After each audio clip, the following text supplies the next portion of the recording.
Hi, folks, this is Johnny Paycheck. It's my turn again to come in here and help old Ralph Emery play some records for you, and I sure hope that you take time to give us a listen. Hello, my friends. Again, we welcome you to our show. This is Ralph Emery on the air for the Music City News, and it's my pleasure to bring you one of country music's hottest singers this week, Johnny Paycheck. John, how you doing? I'm doing fine, Ralph. I wish you'd shave before you come on these shows. Yeah. You're always talking through that fuzz.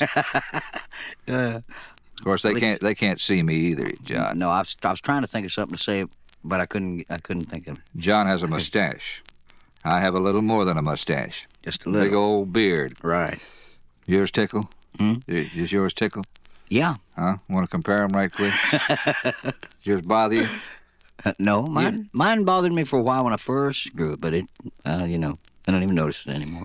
John, we're glad to have you back on the show. I thought we would open with a tune that Tony Orlando and Dawn hit with recently, but you had this in one of your albums long before they hit with it, didn't you? Yeah, I had it recorded about a year before they did it. There was another fellow had the original hit on it. I can't think of his name, but he had a million seller on it. And then I recorded it and let it lay in the album, and Tony Orlando and Don came along, and they sold a million. Well, I got caught somewhere in there. You've got a terrific record. We'll open the show with John doing He Will Break Your Heart. My guest this week, and I'll preface what I'm about to say by saying that if you listen to me regularly, you know I'm a name freak. My guest has as many names as Ferlin Husky, or perhaps more. Johnny Paycheck, before that, Donnie Young, and before that, Donald Lytle. Donald Lytle. Right. That was my born name. Now, what's on your driver's license? Johnny Paycheck. Is it really? Right. Well, that's now my legal name, you know. Now, when you married this little girl who was sick and couldn't come with you to the show, right? Is she legally Mrs. Johnny Paycheck? Yes. So you now are Johnny Paycheck? Yes. Through the courts of our land, I changed my name. How do you do that? Well, you have to have a good reason. You know, mine was Uncle Sam didn't like me using 2 or 3 names when it come tax time. I see. And he gets a little picky about tax time, doesn't he? So I went in and stated my case to the judge, and he reviewed it and seen that I wasn't wanting to do it for no devious reason, and changed it. What sort of devious reason did they look for? Well, if you have broken some law? Yeah, if you're wanted, or, it would be something, Are you wanted? Boy, I hope so.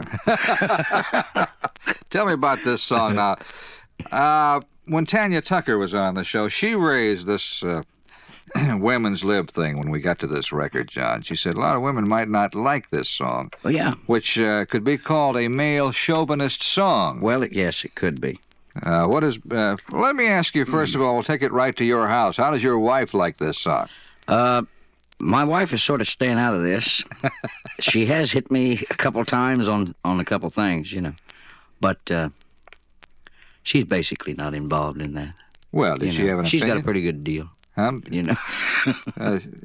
did she like the song? Or? Yeah, she likes the song. Did she give you an opinion? Well, she gave me an opinion, but she likes it with an opinion, okay?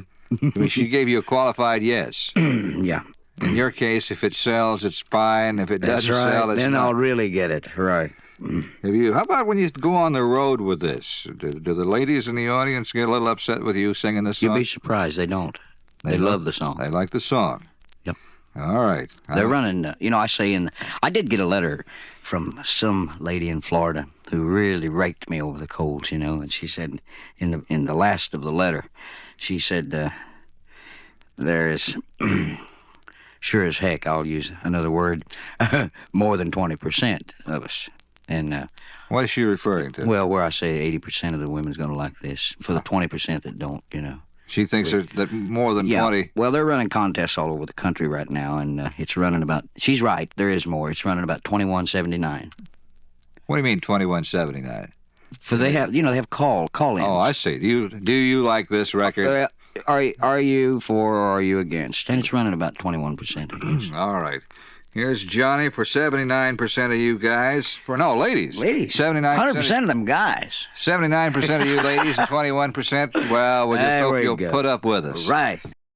Hey, John, people are always asking me why I grew this old beard. They ask you why you grew that mustache? N- no, they did when I first grew, when I first did it, you know. And You you know, suddenly look different. I always said because I wanted to. And let it go at Yeah, that? because what are you going to say? Did people protest? You don't look like yourself? Oh, yeah, in the beginning, they said, what are you doing, And I let my hair grow long and grew the mustache. This was back in 1970 when they wasn't doing them things. Did you catch I any really caught it. catch any flack on stage? No, I really didn't. Where would you catch it? Well, at that time, nobody was really had that look. Really went out for it. I know, but you did. I did. So you said you caught some opposition in the Oh, mail? within the industry. Oh, within the industry. Everybody said they're not going to like you. You're going to look like a bum, And Or I a said, hippie? well, yeah. They always use that. I said, I don't think so. I said, I think they like, she's all I got, and that's all that's going to matter. And it was. I went into Texas. That's before Texas was long hair. They like you down there? Loved it. Okay. This is Johnny Paycheck Week on the Ralph Emery Show. And, John, we're going to go to the biggie. And this was the song that brought you back. Right. You'd had hits before this, hadn't you? Well, I'd had what I, after I got this and know what a hit was, I have to say I had semi-hits and good records in it from 65 up. I had. What was that monkey song? Don't monkey with another monkey's monkey? If you don't want a gorilla on your hands. Yeah. But then you had a cold spell, didn't you? Yeah, from 67 to 1970. That's 3 years of cold spell. Mighty cold. So was it 1970 when they rounded you up and put you on, what, Epic or Columbia? Yeah, Epic? It was Epic, and it was the latter part of 1970 when they... You brought me this record. I remember I was doing disc jockeys will appreciate this. I was doing a show on remote, a record show on remote. And I played the acetate of this on Faith in You, that it was a good record.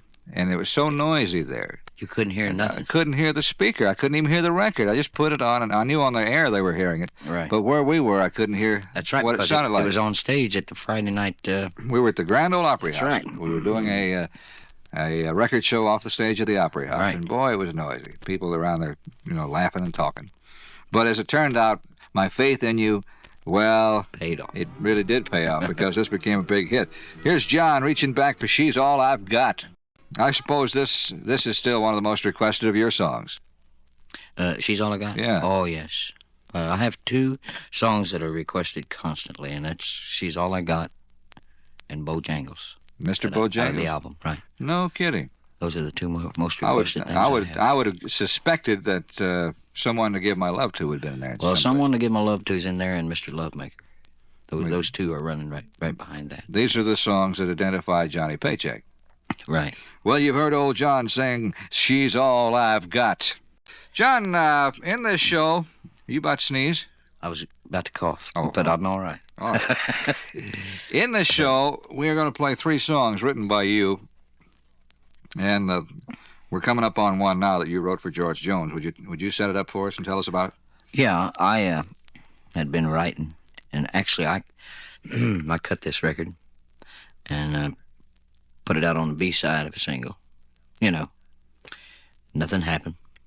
I tell people this on the stage, I say I cut it for a single and put it out, nothing happened. Then I put it in an album, and it laid there for about 6 months. And one day, George Jones came up and he said, boy, you got a song there in that album I really like. You mind if I do it? And I said, be my guest. He cut it and went to number 1 with it. What was it on the back of, in your case? It was on the back of, I believe it was on the back of Lovemaker. All right, let's go to George Jones, that mighty voice of his, as George sings Once You've Had the Best. John, let's double back to George Jones for a moment. You worked for George Jones for a long time, didn't you? Yes, I did. About 5 or 6 years off and on.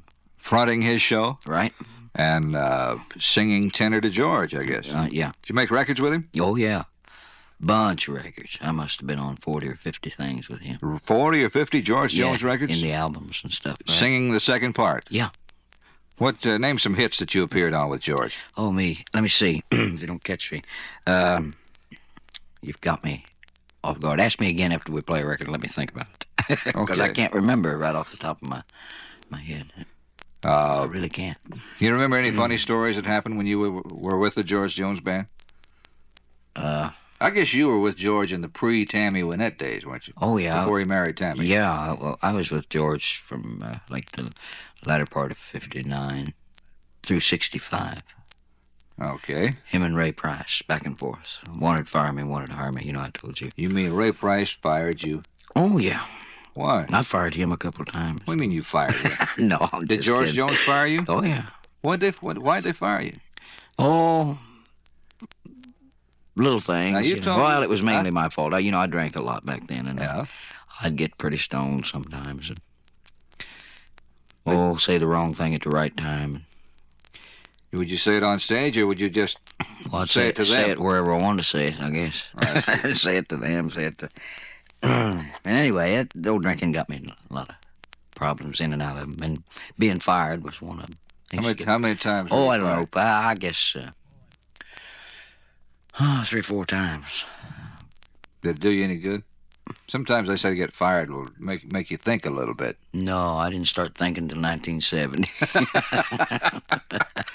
A while back we had as our guest Dick Feller.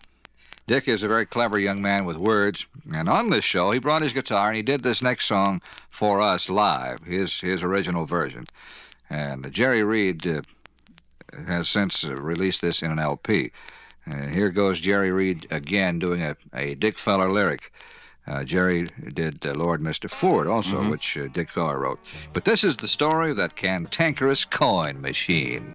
We have to think of three records that John appeared on of George Jones. Right. I'm a People. I'm a People. 4033. Yeah. Yeah. And I did the guitar work, the high-string guitar work on Take Me. And there were numerous others. Oh, many. John, it's time for you to sing again, my friend. All right. What's it going to be? Let's do Mr. Love Maker. All right, John. I presume if you need harmony, you overdub it yourself on your records. Yeah, or a young fellow by the name of Don Adams who has been with me since 1971. He does my tenor work. I see. You've heard Johnny Paycheck, our star of the week, with Mr. Lovemaker.